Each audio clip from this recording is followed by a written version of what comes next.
कि एक बार एक आदमी एक छोटा सा बछड़ा खरीद के जा रहा था, सुंदर सा,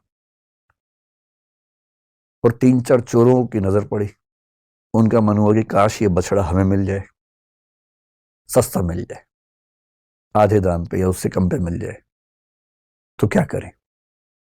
तो उन्होंने एक साजिश की। बारी बारी वो उस व्यक्ति से रास्ते में मिले। पहले एक व्यक्ति मिला एकदम सीरियस चेहरा बना के। उसने कहा, अरे पंडित जी, ये बकरी कितने की ली? पंडित जी ने कहा, यार ये तो बछड़ा है, बकरी थोड़ा ना है। तो वो बड़े अच्छे से हंसा, उसने कहा, ये बछड़ा है। अच्छा, इतना कह के मुस्कुराते हुए निकल गया वहां से।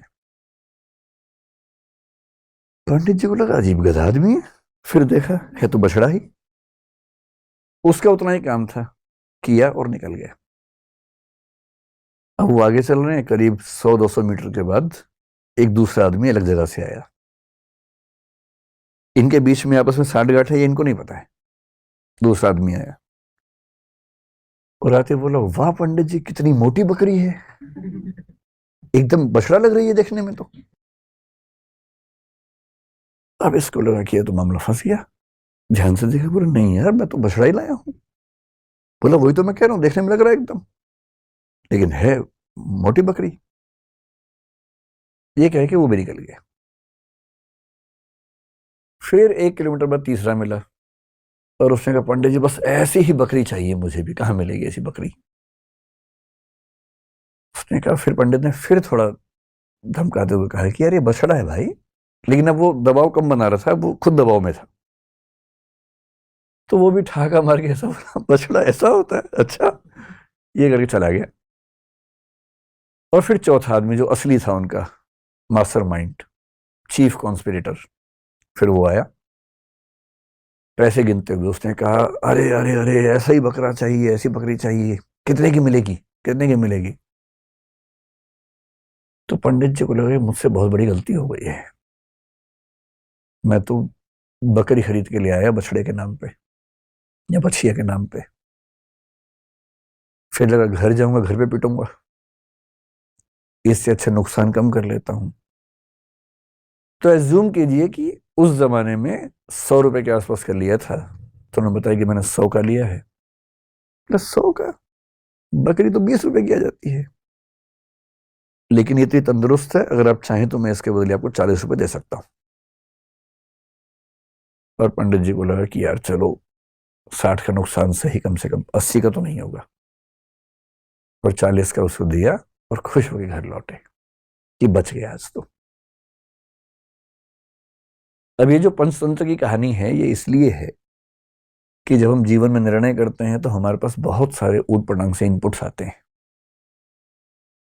और यदि आप बहुत समझदार इंसान नहीं हैं तो इस बात का पूरा खतरा है कि कोई ना कोई कभी ना कभी आपको बेवकूफ बना ही देगा। और हम जिस दौर में हैं, हम तो व्हाट्सएप यूनिवर्सिटी के दौर में हैं। सारा ज्ञान ही वहां से आता है। सोशल मीडिया, आप लोग मोबाइल फोन के मरीज हो चुके होंगे मेरे ख्याल से। मैं भी आधा मरीज हूं, आप भी होंगे ही, आप तो नई जनरेशन के लोग हैं, ज्यादा मरीज होंगे। बिना वजह के मोबाइल फोन खोल लेते होंगे, फिर उस पर करते रहते होंगे ऐसे ऐसे।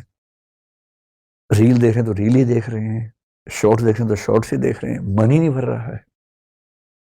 फोन देखते देखते थक गए और फोन रखा, और 1 मिनट के बाद फिर फोन उठा लिया कि थक गए हैं। क्योंकि डोपामाइन रिलीज होता है आजकल फोन देखने से। ये एडिक्शन है, खतरनाक एडिक्शन है।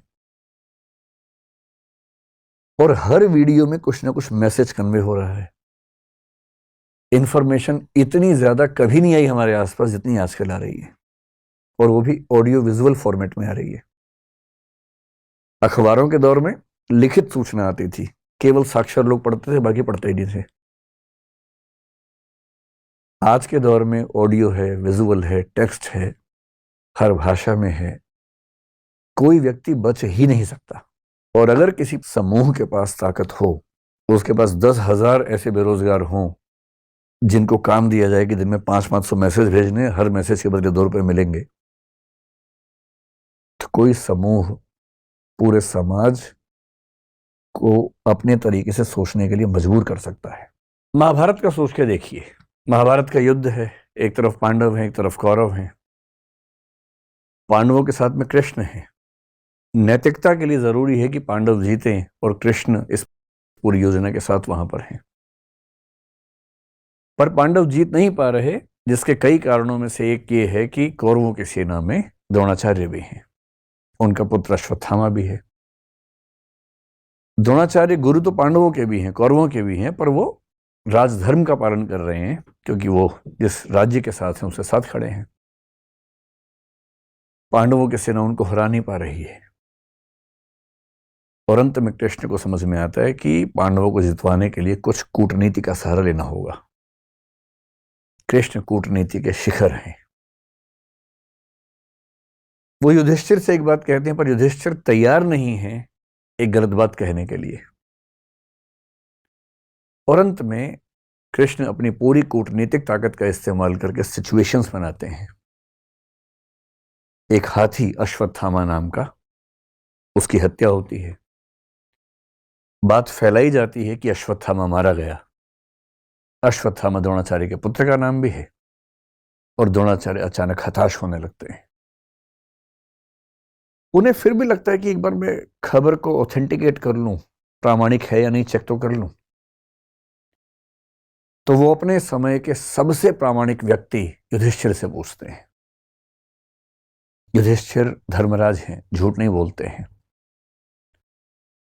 पूरी पांडवों की सेना ने, टीम ने जब उनसे कहा, वो तब भी तैयार नहीं हुआ कि मैं झूठ नहीं बोलूंगा।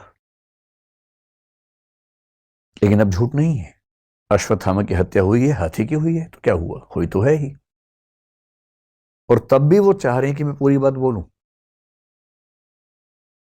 द्रोणाचार्य ने पूछा, क्या अश्वत्थामा मारा गया? युधिष्ठिर कह रहे हैं, अश्वत्थामा हतो नरो वा कुंजरो वा। अश्वत्थामा मारा गया, आदमी था या हाथी था। लेकिन जैसे ही नरो वा कुंजरो वा कह रहे हैं, ठीक उसी क्षण में बहुत तेज शंख बजता है कृष्ण का, और उस शंख की आवाज में द्रोणाचार्य सुन नहीं पाते पूरी बात। और क्योंकि वो सुनते हैं सिर्फ इतना कि अश्वत्थामा मारा गया, वो हताश हो जाते हैं, हथियार छोड़ देते हैं, युद्ध भूमि में जमीन पर टिक के बैठ जाते हैं, और इसी क्षण का फायदा उठाकर धृष्टद्युम्न उनकी हत्या कर देता है। मैं सोचता हूं कई बार कि द्रोणाचार्य इतने योग्य व्यक्ति थे, यदि मिस इंफॉर्मेशन से या मैनिपुलेटिव इंफॉर्मेशन से उनको भी एक गलत तथ्य के प्रति आश्वस्त किया जा सकता था, तो आज के दौर में जब हर तरफ सोशल मीडिया के हमले हैं, कैसे कोई व्यक्ति सही फैसले करे?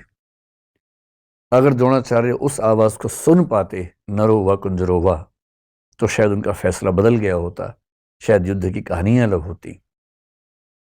पर किस तरह से सूचनाएं पहुंचे, कौन सी सूचनाएं ठीक से न पहुंचने दी जाएं, कैसे कंटेक्स्ट से बात को हटा दिया जाए,